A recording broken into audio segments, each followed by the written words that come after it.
snow fell softly over the city streets, covering everything in a thick white blanket.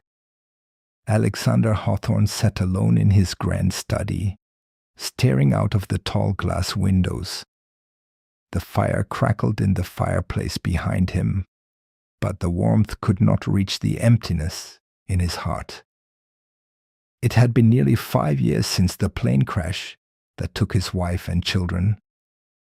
5 years of silence, solitude, and wealth that felt meaningless without anyone to share it with. He traced his fingers along the edge of a family photograph, the edges worn from years of handling it. The smile of his wife, the laughter frozen in his children's faces, a pain that never faded. A soft knock at the door broke his thoughts. "Come in," he said quietly. His housekeeper entered with a tray of tea, her face gentle but tired.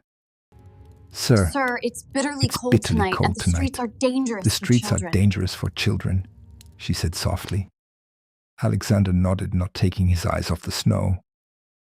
I know, but there is nothing I can do anymore. But there's nothing No one I left can to do care anymore. for. No one left to care for. The housekeeper placed the tray down and hesitated. "Sir, Sir, you might find that life has a way of surprising us, even when we think it's too late.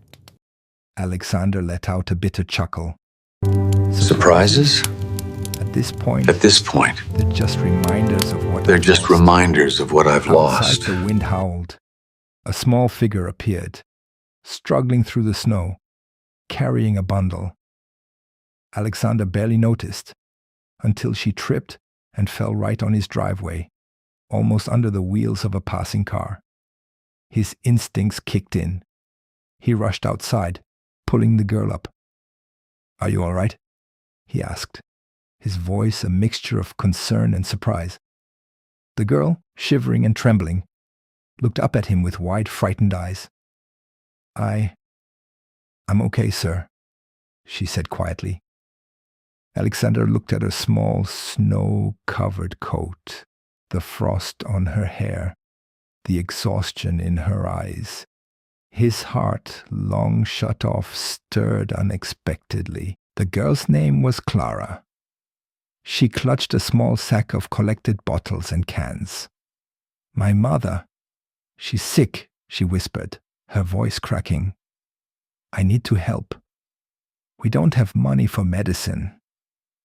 Alexander's brow furrowed. His heart tightened at the raw honesty and courage of this child. "You shouldn't be out here alone," he said, kneeling to her level. "It's freezing." Clara's eyes filled with tears. "I have to, or she'll suffer. Please, I can't let her suffer." Alexander felt an unusual warmth, a protective instinct he hadn't felt in years. "Come with me," he said gently. "I have a warm place, and I'll make sure you're safe." She hesitated, glancing at the snowstorm outside. Finally, she nodded and followed him into the warmth of his mansion. Inside, the fire crackled, the warmth enveloping her. Alexander handed her a blanket, and she shivered under its weight. "Sit. You need to rest," he said softly. "Tell me about your mother." Clara hesitated, then spoke. "Her name is Elena. She's sick. The doctors say she doesn't have long unless we get medicine I can't afford. I tried to work, but..." Her voice trailed off. Alexander's mind raced. He had wealth, power, and influence. Everything she needed. Yet all he had ever wanted was to avoid attachment, to avoid loss. Now, that instinct collided with a new, unexpected desire. To protect her and to help her mother at any cost. The next morning, Alexander arranged for a doctor to visit Clara's mother, Elena, at their small rundown home. Clara watched, amazed, as the doctor examined her mother and prescribed medicine, promising care and follow-ups. "You did this?" she asked Alexander, awe in her eyes. He knelt down to her level, his white beard slightly dusted with snow from the morning walk. I saw you trying so hard to help your mother. I couldn't just stand by. You showed courage that even grown adults often lack. Clara's eyes glimmered with gratitude. Thank you, sir. I don't know how to repay you. You don't need to, he said. Just keep being brave and take care of her. That's enough. Elena, weak but grateful, held Alexander's hand with a faint smile. I don't know who you are, but I owe you everything. Alexander felt a surge of emotion. For the first time in years, he felt alive. Not because of wealth, but because he had made a difference. Over the next few days, Clara adjusted to Alexander's mansion. The grand hallways, the warm carpets, the roaring fireplaces. It was all so different from her small, cramped apartment. Alexander guided her gently, showing her the rooms, the library, and the study. This will be your room, he said softly, opening a door to a cozy space with soft blankets and a window overlooking the snowy gardens. Clara's eyes sparkled. It's beautiful. Alexander smiled faintly. You deserve beauty, safety. She hesitated. Will my mother be all right? She will, he reassured her, and we'll make sure she gets the care she needs. For the first time in months, Clara felt a sense of hope. She felt seen, protected, and strangely happy. Evenings became a time of quiet companionship. Alexander would sit by the fireplace, reading to Clara from classic books, while she curled up under a blanket. Sometimes she would ask about his family, the ones lost to the crash. He spoke softly, carefully. I had a wife and children. They went away too soon. That's why I live quietly now. Clara's small hand reached out to touch his. I'm sorry. I didn't know. Alexander's throat tightened. It's not your fault. Life is fragile.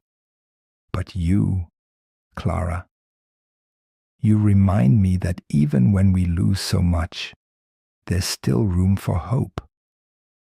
The bond between them deepened, a mixture of trust, affection, and quiet understanding. Snow continued to fall, and Alexander took Clara to the gardens. They built snowmen, had small snowball fights, and laughed together.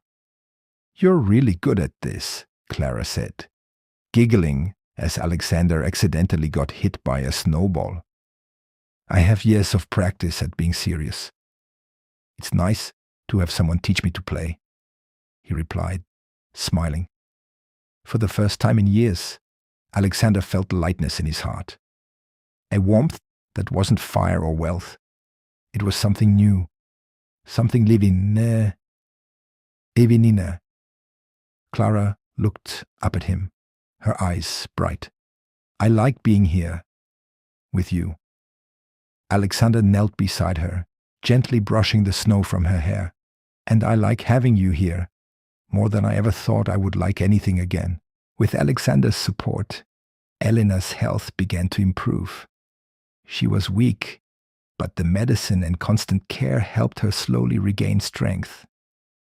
Clara often sat by her mother's side, telling her stories of the snow, the mansion, and her small adventures with Alexander. Your daughter's amazing, Alexander said quietly to Elena one evening. She's brave, kind, and she's taught me things I thought I'd never feel again. Elena smiled faintly, gratitude in her eyes. You saved her, and in doing so, you've saved me too. Alexander felt a swell of emotion. It wasn't just charity or duty. It was the beginning of a family forming before his eyes. One evening, Alexander found Clara alone in the library, writing letters to her mother. He watched her for a moment, the soft glow of the lamp highlighting her focused expression. Clara, he said gently, She looked up, startled. Yes? He stepped closer, voice soft. You've changed my life. More than you know. More than I thought anyone could. Your courage, your heart. It's reminded me what it is to care again. Clara blushed, unsure how to respond. I care for you, more than I expected, Alexander said, finally allowing himself to be vulnerable. Clara's small hand reached out. I care for you too, sir, and my mother.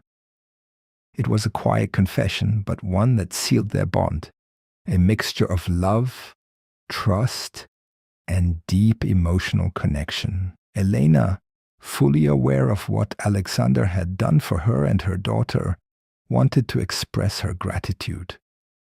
One evening, she invited him into the small, warm kitchen where she prepared a simple dinner.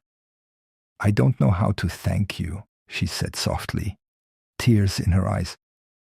You don't need to, Alexander replied gently. Seeing Clara smile, seeing you get stronger, that's enough.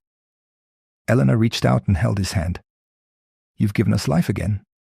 You've given us hope. We are forever grateful. Alexander looked at her, then at Clara, and felt a sense of purpose he hadn't experienced in years. A family he hadn't thought he could have, finally within reach. Months passed. Clara thrived in the warmth of the mansion, schoolwork, laughter, and companionship. Alexander and Elena grew closer, bound by shared care for Clara and mutual respect. One snowy evening, Alexander and Elena stood on the balcony, watching Clara play in the gardens with a gentle smile. I never imagined I could feel this again, Alexander admitted quietly. Elena smiled softly, placing her hand on his arm. Love doesn't always arrive how we expect. Sometimes it comes when we need it most. Alexander pulled her close, feeling the warmth of life, family, and hope. Below, Clara waved, her small face full of joy. Alexander smiled, realizing that through this little girl, a broken man had finally found a new family and a second chance at love. Snow continued to fall, but inside, the warmth of home, family, and love would never fade.